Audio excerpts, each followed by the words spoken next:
Mesdames, Messieurs, merci de nous être fidèles. Il est l'heure de vous informer. Bienvenue à cette édition du journal. À la une de l'actualité, joli coup de filet, plusieurs hors de la loi sont aux arrêts. La PNC Tanganyika vient de mettre la main sur plusieurs malfrats opérant dans la ville de Kalemi avec des armes blanches. Ils ont été présentés ce jeudi 2 juin 2022 au ministre provincial de l'Intérieur, témoin de l'événement Melchior Katuntulo. Voici le résultat de cette opération mixte après que le général Yves Mukai, agent de la police nationale congolaise, avec ses services techniques ainsi que les membres du conseil de sécurité ont déployé leurs efforts. C'est au total une cinquantaine de présumés bandits tombés dans le filet des forces de l'ordre, y compris 2 femmes prostituées qui ont été présentées ce jeudi 2 juin 2022 devant le ministre de l'Intérieur et Sécurité en présence du public. Certains d'entre eux ont été attrapés dans les maisons de tolérance dans lesquelles ils se réfugient souvent après leur sale besogne. Dans son mot de circonstance, le commissaire provincial de la PNC, le général Yves Mukai, agent, a précisé que la cérémonie de ce jour consistait à présenter à l'autorité provinciale et à la population ces bandits afin que cette dernière puisse collaborer avec la police en vue de lui permettre de mieux faire son travail, et d'ajouter que la police nationale congolaise Tanganyika ne se laissera pas faire en traquant ces malfrats. Aujourd'hui, nous présentons un champion. Et nous aussi, nous ne pouvons pas nous laisser faire. Nous allons toujours arrêter jusqu'à ce qu'ils seront condamnés. Prenant la parole, le commandant urbain de la police nationale congolaise a indiqué que ces 50 bandits sont répartis en sous-groupes. On y trouve parmi eux des étrangers, des fumeurs et vendeurs de chanvre et des prostituées. Nous voici encore une fois de plus devant le gouvernement provincial qui nous a confié la mission de la sécurité publique. On doit vous présenter ces jeunes gens. Il y a plusieurs groupes ici qu'on a arrêtés. En première position, nous avons un groupe de jeunes gens qui opèrent avec les manchettes, avec les armes blanches. Il y a encore 3 étrangers, il y a 2 Burundais et un Tanzanien qui sont là, qu'on a interpellés, qu'on ne connaît pas leur raison d'être, sans documents, sans quoi, en train de vagabonder. Il y a encore un groupe de jeunes femmes qu'on a trouvées dans des maisons de tolérance. Donc, c'est-à-dire on les a trouvés tout nus, en train de faire des relations sexuelles avec de jeunes gens. Nous avons le pouvoir d'interpeller tous ceux qui sont concernés, qui commettent des infractions de droit commun. Quand on est né, donc il y a attentat lapidaire. Quand on fume de chambre, c'est interdit par la loi. Vous allez remarquer qu'il y a ici M. Pondabangi qui est derrière vous là-bas, que vous connaissez dans la ville de Kalemi.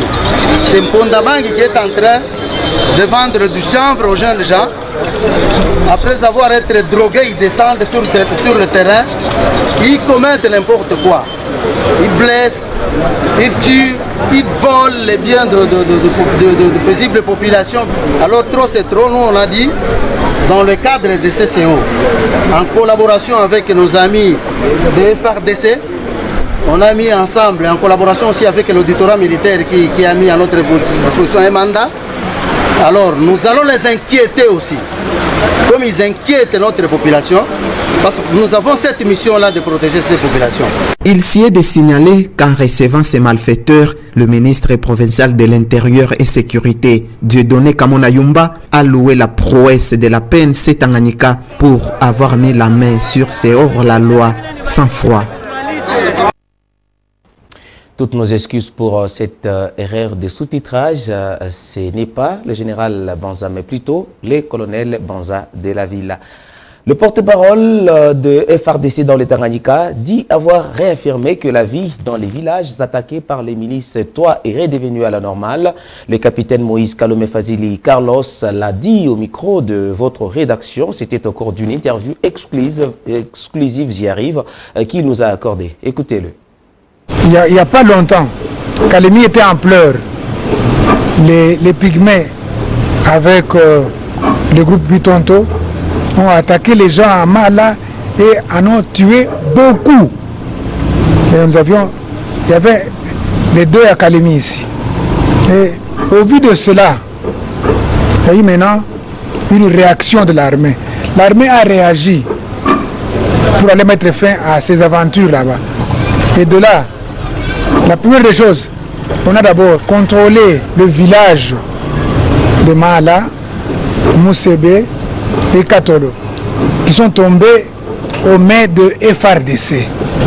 Et de là, Bitonto, malgré qu'il était, il est allé se réfugier à quelques kilomètres de Maala, dans un village qu'on appelle Kakamba. On l'a encore poursuivi là-bas. Il était encore totalement anéanti et il a pris la poudre d'escampette. Bitonto et son groupe en ont perdu 38 hommes.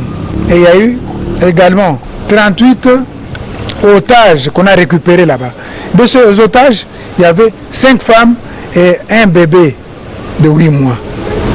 Et nous avons récupéré aussi les effets militaires, tels que les chargeurs de AK. Et pour le moment, ces villages sont actuellement devenus les camps aussi des militaires.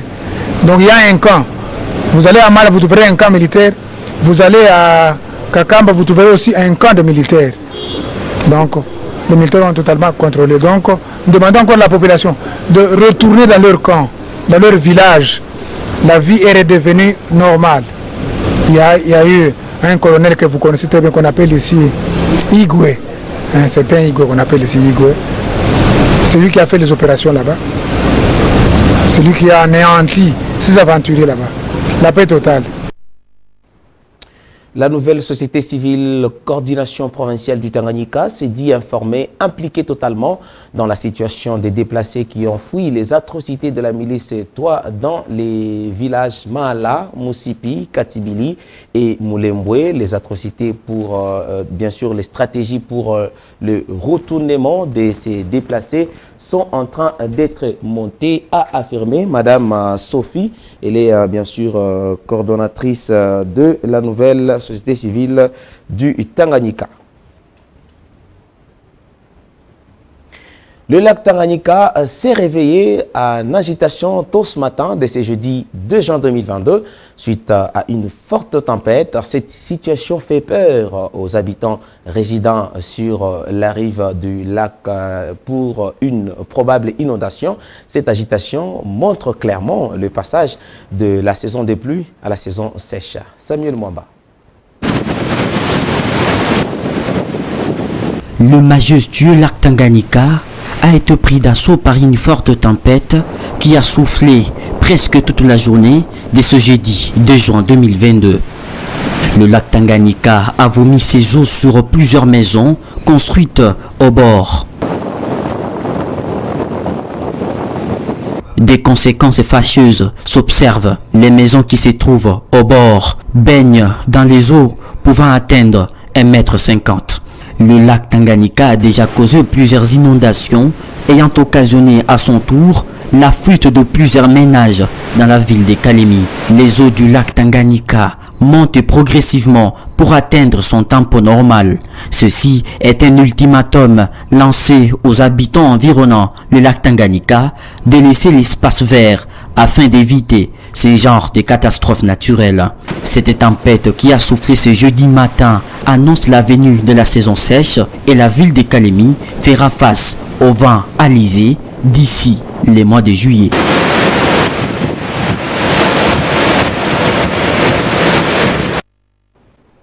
La rédaction de la RTGT a fait un constat sur la situation météorologique actuelle. Après des analyses, le constat fait est qu'il y a une certaine déprogrammation du climat et la population a du mal à se situer dans laquelle période elle se trouve vu les perturbations météorologiques. Maître Mango Kikoi, chercheur indépendant, estime que cette perturbation météorologique est due au réchauffement climatique et pourrait avoir des conséquences négatives sur la vie sociale de la population. Il y a un constat à faire à partir de 1972. On a remarqué qu'avec l'échauffement climatique, les données météorologiques ne sont plus comme avant. Il y a eu un dérèglement total de ces données-là. Par exemple, au mois de février, au mois de janvier et février, il y avait toujours une petite saison sèche et qui était visible. Et ça, c'était pourquoi? C'était parce que les cultivateurs, lorsqu'ils sèment leurs plantes, ils ont semé au mois de septembre, au mois de novembre et au mois de décembre. Alors, il y a pluie dans tous ces mois-là. Janvier et février, c'est une saison sèche qui s'annonçait. Pourquoi? Pour sécher un peu la terre qui a reçu ces germes, pour que ces germes ne pourrissent pas. Parce que quand il y a beaucoup d'eau, les germes pourrissent. Alors la saison sèche là servait à réguler la température de la terre.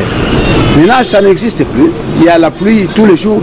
C'est un dérèglement que nous pouvons accuser. La pluie, quand elle tombe, elle ne tombe pas directement pour nous. Non, elle tombe indirectement pour nous, mais directement pour les plantes. Pour que les plantes soient arrosées et que les plantes germent. Ce n'est pas pour nous directement. D'abord, c'est pour arroser la terre, pour que les plantes poussent. Enfin, que nous mangions maintenant. C'est ces plantes qui vont nous donner à manger. Dieu est intelligent, c'est ce qu'il a prévu.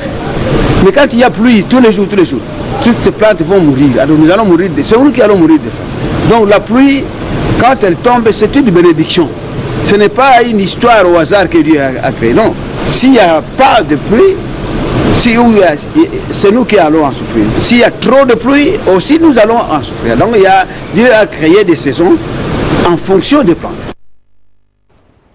La période sèche se pointe déjà à l'horizon, la saison de l'année durant laquelle il pleut peu. Les habitants de la ville de Kalemi, enfants comme adultes, doivent s'attendre à certaines maladies qui font souvent surface durant cette période. Dr Luc Mpungu Massoudi nous en dit plus sur ces maladies et les moyens de prévention. Il est au micro de Dieudonné Balangardi.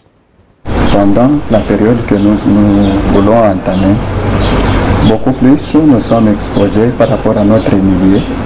Nous sommes beaucoup plus exposés à des maladies respiratoires, des maladies oculaires. Pendant cette période, avec la poussière qui va commencer à secouer de gauche à droite, donc le système respiratoire sera toujours secoué. Et c'est une période où les malades comme les asthmatiques arrivent vraiment à souffrir parce que le plus souvent c'est une maladie qui est due à une allergie. Donc c'est une période où les là sont toujours exposés à avoir ces perturbations-là. Nous avons aussi des maladies oculaires parce qu'à tout moment, quand on sillonne, surtout avec nos moyens de transport ici localement, ce sont des motos, vous avez toujours des poussières qui vous entrent dans les yeux. À chaque fois, vous verrez que les yeux des gens sont toujours rouges et autres. Donc, à travers cette poussière-là, les gens peuvent avoir vraiment des maladies oculaires. Et s'il faut pallier à cette situation, il y a certaines personnes qui ont déjà l'habitude de porter des lunettes. C'est aussi un moyen de protection contre les yeux, donc toute atteinte oculaire. Vous pouvez porter les lunettes, ça vous épargne un peu contre les maladies oculaires. Et avec l'avènement aussi des Covid, ça nous a aussi permis de renforcer encore le moyen de protection des voies respiratoires avec le port de cache-nez. Ça nous évite vraiment à des maladies respiratoires. Et il y a aussi le froid qui doit aussi se pointer à l'horizon. Ça joue toujours en défaveur des gens qui ont déjà des maladies chroniques de voies respiratoires. Et avec le soleil qu'il y a, ça peut toutefois aussi arriver avec des maladies Donc les gens risquent de faire vraiment de déshydratation presque à tout moment, juste une petite maladie. Et vous voyez directement que le tableau de votre malade complique, vire vers la complication. Donc ce sont des situations vraiment qui arrivent pendant cette période et vous allez constater que c'est une période où les enfants sont beaucoup exposés au détriment des adultes parce que tous les moyens que nous venons d'énumérer ici, c'est adapté à l'homme adulte, mais pour les enfants c'est vraiment purement difficile. Pour chuter, les actions de terrain des forces politiques ont intéressé la presse quinoise parue ce matin dans la ville capitale Kinshasa. Mesdames et messieurs, voici le journal des journaux.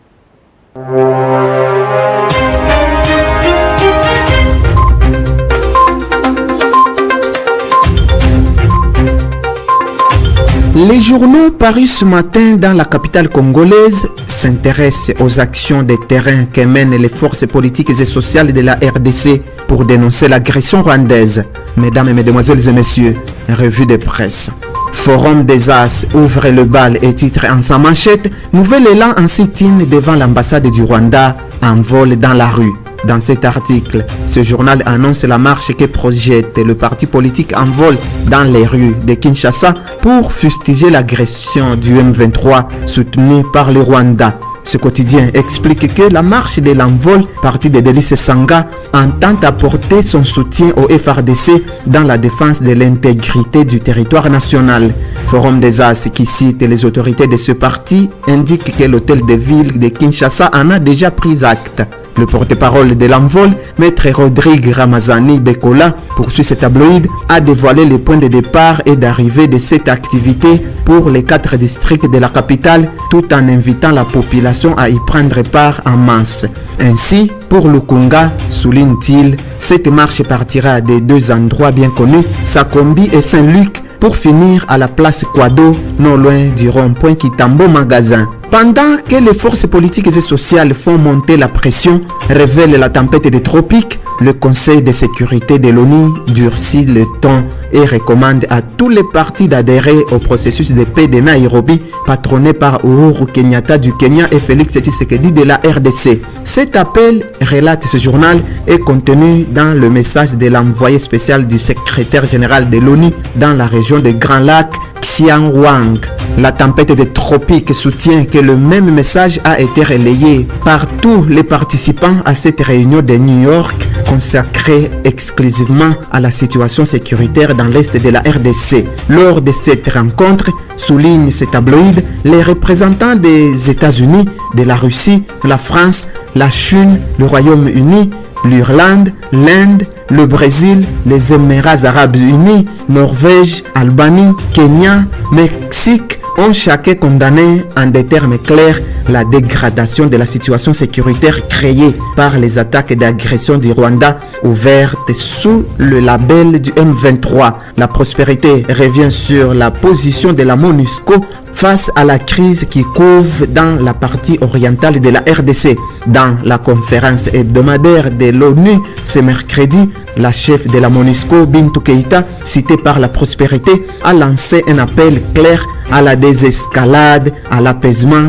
et à la retenue, expliquant que les violences ayant secoué les territoires de Rutshuru et de Nyiragongo ne profitent à personne. Cette revue de presse se clôture avec le journal Africa News qui rappelle l'échange entre Félix Tshisekedi, président congolais, et Joao Lourenço, président en exercice de la CIRGL, en vue de trouver un règlement pacifique aux différends entre Kinshasa et Kigali, accusés de soutenir les rebelles du M23. Le président congolais, note cet hebdomadaire, prévoit également un entretien avec le président rwandais Kagame. Africa News rappelle dans ses colonnes que cet effort de médiation africaine fait suite aux entretiens téléphoniques menés séparément par le président sénégalais Macky Sall, président en exercice de l'Union africaine, avec respectivement le président Tshisekedi le dimanche 29 mai et avec le président Kagame le lundi 30 du même mois. Mesdames et messieurs, merci de nous avoir suivis.